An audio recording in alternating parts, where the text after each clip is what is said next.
घड़ी में रात के 12 बज चुके थे। बारिश जोरों से खिड़कियों से टकरा रही थी।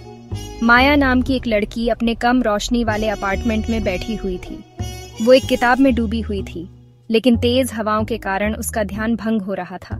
अचानक उसका फोन बज उठा। हेलो।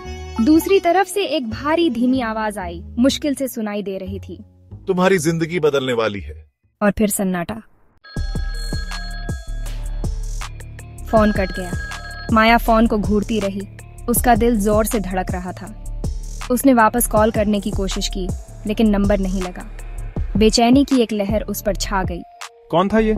क्या चाहते थे वो? उसने अपना कॉल लॉग चेक किया, लेकिन कॉल का कोई रिकॉर्ड नहीं था। ऐसा लग रहा था जैसे कॉल ही नहीं आई थी। लेकिन माया जानती थी कि कुछ हुआ है। वो खौफनाक आवाज अभी भी उसके कानों में गूंज रही थी। उसकी रूह कांप रही थी। ये कोई मजाक नहीं था। सच्चाई का पता लगाने के लिए माया ने खोजबीन शुरू कर दी। उसने ऑनलाइन ऐसे ही वाक्यों को, रहस्यमय कॉल या अजीब नंबरों के बारे में कुछ भी जानकारी ढूंढने की कोशिश की। घंटों बीत गए, लेकिन उसे कुछ नहीं मिला। अरे यार, कुछ नहीं, मुझे कुछ नहीं मिल रहा। जब वो हार मानने वाली थी, तभी उसकी नजर अनसुलझे रहस्यों के एक फोरम पर पड़ी। एक खास पोस्ट ने उसका ध्यान खींचा। इसमें गायब हुए लोगों की एक श्रृंखला के बारे में बताया गया था, जिनमें से हर एक को गायब होने से पहले एक अजीब फोन आया था। क्या ये सब जुड़ा हुआ हो सकता है? फोरम पोस्ट में एक पुराने अनसुलझे केस का जिक्र था, गायब आवाजों का केस। सालों पहले शहर में कई लोग गायब हो गए थे। उनके गायब होने का रहस्य आज तक अनसुलझा है। उन्हें जोड़ने वाला एकमात्र सुराग, गायब होने से कुछ दिन पहले उन्हें आया एक फोन कॉल। हर पीड़ित ने एक जैसी आवाज का वर्णन किया था, भारी, खतरनाक और उनकी जिंदगी बदलने का एक गुप्त संदेश। पुलिस को किसी साजिश का शक था, लेकिन उन्हें कोई ठोस सबूत नहीं मिला। केस ठंडा पड़ गया। माया ने और गहराई से खोजबीन की, पुरानी खबरों और गायब आवाजों के केस से जुड़ी पुलिस रिपोर्टों को पढ़ा। जितना ज्यादा वो पढ़ती, उतना ही उसे यकीन होता कि उसका रहस्यमय फोन कॉल किसी तरह से जुड़ा हुआ है।